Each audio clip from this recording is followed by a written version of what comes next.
Magandang umaga mga idol. Bibigyan nga pala tayo ngayon ng pamarga sa ating mga sisyo. Ito, lilinisan muna natin yung preno ng ating mga sisyo. Bawal lagyan ng pamarga.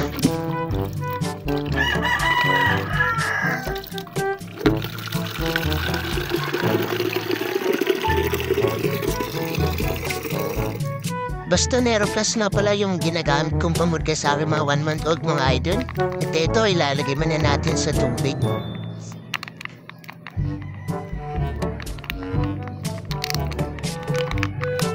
Hahaluin lang natin mga idol at ibigay na natin sa mga sisyo.